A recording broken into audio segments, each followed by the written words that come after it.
दोस्तों, ये है हालत हमारे देश के एयरपोर्ट्स की। वो भारत जिसको पूरी दुनिया में भारत सरकार प्रमोट करती है कि आइए हमारे भारत में घूमिए। भारत के टूरिज्म को प्रमोट करने के लिए भारत की सरकार करोड़ों रुपए खर्च करती है। ये वीडियो उस पर, उसकी साख पर बट्टा लगाने के लिए न केवल काफी है, बल्कि ये वीडियो उसका जीता जागता प्रमाण है कि पिछले 2-3 दिन से एक कंपनी ने न केवल भारत के बल्कि भारत आए विदेशी नागरिकों को बंधक बना लिया, उनको खून के आंसू रुलाए और अंत में भारत सरकार को छकाया और फिर झुका दिया। हालत ये हो गई है दोस्तों कि जो मामला भारत सरकार हैंडल नहीं कर पाई, वो मामला अब सुप्रीम कोर्ट तक जा पहुंचा है। देश के एयरपोर्ट्स का हाल आप देख लीजिए दोस्तों, इससे बेहतर तो देश के रेलवे स्टेशन होते हैं। हर तरफ त्राहिमाम मचा हुआ है। कल तक ऐसा लग रहा था कि जब भारत सरकार ने कंपनी के आगे घुटने टेक दिए, अपना फैसला वापस ले लिया, तो शायद स्थितियां बेहतर हो जाएंगी, लेकिन कुछ भी बेहतर नहीं हुआ है। इंडिगो की आज भी फ्लाइट्स उड़ानें रद्द हो रही हैं। दोस्तों, ये है लिस्ट पुणे एयरपोर्ट से जो इंडिगो की विमानें रद्द हुई हैं, और दिल्ली से करीब 86 उड़ानें इंडिगो की रद्द हो चुकी हैं। हालत यह है कि पूरा का पूरा मामला सुप्रीम कोर्ट जा पहुंचा है, लेकिन हमारे मोदी जी, जिनके लिए पूरी दुनिया में प्रचार किया जाता है उनके सपोर्टर्स द्वारा कि वो विश्वगुरु हैं, उनको किसी भी हाल में ये वीडियो सूट नहीं करती। सोचिए दोस्तों, एक फ्रांस की नागरिक काउंटर में खड़े होकर चिल्ला रही है कि उसे अपने देश जाना है, लेकिन इंडिगो के स्टाफ के पास देने के लिए जवाब नहीं है। तो जवाब क्या देगा दोस्तों? उसने तो अपना कामकाज ठप कर दिया। जनता मरती है मरे, जनता रोती है रोए, उसको क्या जाता है? क्यों? क्योंकि कोई सरकार है नहीं ना जो उस पर नकेल कर सके, क्योंकि सरकार ने तो नकेल कसने की जगह घुटने टेक दिए। दोस्तों, आप चाहें तो मेरे कल के 2 वीडियोस देख सकते हैं, लेकिन अगर फिर भी आपने नहीं देखे तो मैं आपको बता देती हूँ। सरकार ने एविएशन सेक्टर के लिए कुछ नए नियम लाए ताकि पायलट्स और क्रू मेंबर्स को थोड़ा ज्यादा आराम मिल सके, जिससे यात्रियों की सुरक्षा हो। लेकिन इंडिगो ने कह दिया कि हमारे पास तो इतने मैन पावर ही नहीं है, और इसकी वजह से उसने ताबड़तोड़ फ्लाइट्स अपनी कैंसिल कर दी। ये पिछले 3 दिन से चल रहा था, लेकिन कल तो इंतहा हो गई। कल तो ये हो गया दोस्तों कि दिल्ली एयरपोर्ट की सारी उड़ानें रात 12 बजे तक के लिए कैंसिल कर दी गई, और ये स्थिति आज भी है। उसके बाद क्या हुआ? जो एयरपोर्ट आया था वो एयरपोर्ट में फंस गया।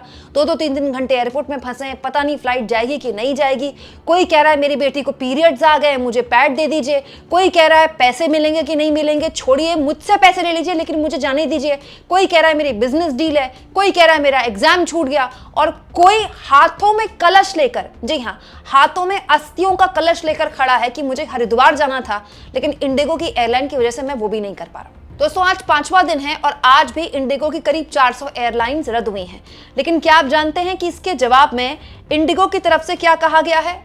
I am so sorry. कितना क्यूट है ना दोस्तों। आज के अखबारों में ना इंडिगो ने बड़े बड़े इश्तेहार छापे हैं, सॉरी गलती हो गई, कितना क्यूट है ना।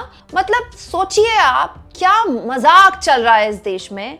कंपनी अखबारों में सॉरी कर रही है, और कंपनी के सीईओ नेहरू जैकेट पहन के इंडियन दिखाने के लिए खुद को कह रहे हैं कि हमसे बड़ी भारी भूल हो गई और जल्द हम इसको ठीक कर लेंगे।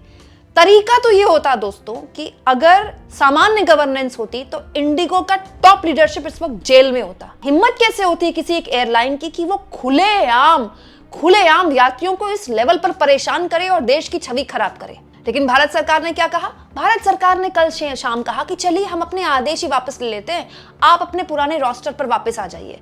मतलब यात्रियों की सुरक्षा अब भी अधर में है, भारत सरकार का लिया हुआ फैसला वापस हो गया, और इंडिगो की फ्लाइट्स अभी भी कैंसिल हो रही हैं। आप कहेंगे इंडिगो की फ्लाइट्स कैंसिल हो रही हैं तो बाकी एयरलाइंस नहीं है क्या? ये गुजरे जमाने की बात हुआ करती थी दोस्तों, अब नहीं। ये देखिए, ये है 2014 और 2025 का भारत। दोस्तों, 2014 में कई एयरलाइंस हुआ करती थी, jet Airways, spice jet, air India, Go Air, air Asia, Indigo, और 2014 के बाद सबसे बड़ा शेयर जो है वो है एयर इंडिया और इंडिगो का। इसको और आसान भाषा में अगर मैं आपको समझाऊं तो ये देखिए, इंडिगो का कब्जा दोस्तों भारत के जो एविएशन सेक्टर में है सबसे बड़ा है।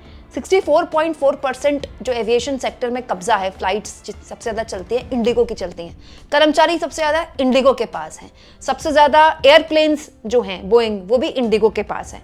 उसके बाद जो सबसे बड़ा शेयर है वो एयर इंडिया का है 26%। मतलब आप सोचिए फर्स्ट और सेकंड में कितना फर्क है, ठीक है, डबल से भी ज्यादा। उसके बाद स्पाइसजेट के पास है दोस्तों 3.3%, अदर्स के पास है 1.3% और अकाशा एयरलाइन के पास है 4.6%। मतलब इंडिगो का अगर बट्टा बैठा तो भारत का एविएशन सेक्टर का 64.4% का बट्टा बैठ जाएगा। दोस्तों देर रात जब ड्रामा बहुत ज्यादा हो गया तो सरकार ने कहा कि नहीं, हमने आदेश दे दिए हैं, वापस ले लिए हैं अपने आदेश और हमने इंडिगो से कहा है कि पैसा वापस करे। ओ, पैसा वापस करके बड़ा एहसान कर रहा है इंडिगो हमको। लेकिन जिसका पेपर छूटा, जिसकी इंपॉर्टेंट मीटिंग, बिजनेस मीट छूट गई, जिसको बहुत जरूरी जगह कहीं जाना था, जिसके साथ ये जो हैरेसमेंट हुआ है, जिस लेवल का 3 से 4 दिन हैरेसमेंट हुआ है, इसकी भरपाई कौन करेगा? हालत ये है दोस्तों कि पूरा का पूरा मामला अब सुप्रीम कोर्ट तक जा पहुंचा है। दोस्तों इंडिगो की फ्लाइट सस्पेंड होने से यात्रियों को जो नुकसान हुआ है, इसके बाद चीफ जस्टिस ऑफ इंडिया के दखल की मांग की गई है इस मामले में और इसे लेकर सुप्रीम कोर्ट में याचिका दाखिल की गई है। याचिका में कोर्ट से खुद संज्ञान लेने, नागरिक उड्डयन मंत्रालय और डीजीसीए को स्टेटस रिपोर्ट जमा करने के निर्देश देने और तुरंत सुनवाई के लिए एक स्पेशल बेंच बनाने की अपील की गई है। अब ये पता नहीं होगा कि नहीं होगा, तो सुप्रीम कोर्ट देखे, लेकिन सरकार ने कमेटी बना दी है। और हमारे तो देश में आपको पता ही है, किसी भी मामले को रफा दफा करना होता है तो कमेटी बना दी जाती है। मतलब आप सोचिए कितना बड़ा क्राइसिस पैदा किया गया एक कंपनी द्वारा। सरकार ने आदेश दिया, कंपनी को पता था कि उसको नया रोस्टर बनाना है, लेकिन कंपनी के पास कर्मचारी नहीं थे। सरकार ने तो मना नहीं किया था, पैसा तो भरपूर कमा रही है कंपनियां, तो आपने टाइम पर कर्मचारी क्यों नहीं निकाले? अंत में दोष किसको दिया जा रहा है? पायलट्स को। पायलट से कहा जा रहा है पायलट सहयोग करेगा। पायलट्स अकेले चलाता है क्या प्लेन? पायलट्स अकेले कैसे सहयोग कर लेगा? कंपनियां प्लेन चलाती है ना। जब सरकार ने आदेश दे दिया था इंडिगो के लिए, अलग से इंडिगो को तो दिया नहीं था, सारी कंपनियों को दिया था, तो क्या इंडिगो ने सरकार से बात की कि हमारे पास इतनी अभी मैन पावर नहीं है, हमें थोड़ा वक्त दीजिए? वो तो बात आपने की नहीं। आपने क्या किया? आपने अपना पूरा सिस्टम ठप कर दिया। मतलब सोच समझकर पूरी रणनीति के तहत आपने लोगों को हैरेस किया ताकि ये पूरा का पूरा ड्रामा क्रिएट हुआ, ये पूरा का पूरा मैस क्रिएट हो। और जब मैस क्रिएट हो गया, हल्ला मच गया, एयरपोर्ट पे जूते चप्पल चल गए, चीखम चिल्ली मच गई, सरकार एकदम पैनिक कर गई। आपको तो पता है सरकार पैनिक करती है तो क्या करती है? सरकार की कोशिश ये नहीं होती है कि मामले का निपटारा किया जाए, सरकार की कोशिश ये होती है कि जल्दी से जल्दी हालात सामान्य हो जाएं ताकि वीडियोस इस तरह की वायरल ना हो। तो सरकार ने इंडिगो को नहीं पकड़ा, सरकार ने इंडिगो से सवाल नहीं पूछे, सरकार ने क्या किया? अपना लिया हुआ फैसला वापस कर लिया। सोचिए, मतलब ये टोटल सरकार का सरेंडर है। और दोस्तों इन सबको दुनिया देख रही है।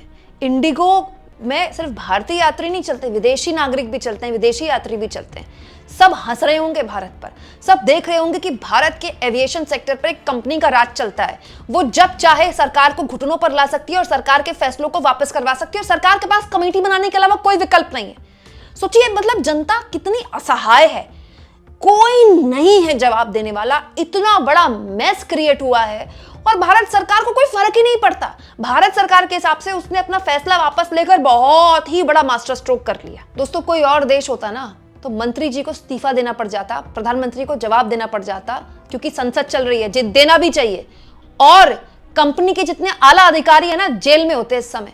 लेकिन हमारे यहाँ तो सब चंगा सी। आपको क्या लगता है दोस्तों? कमेंट बॉक्स में जरूर लिखें और जितना हो सके चैनल को शेयर भी करें और सब्सक्राइब भी।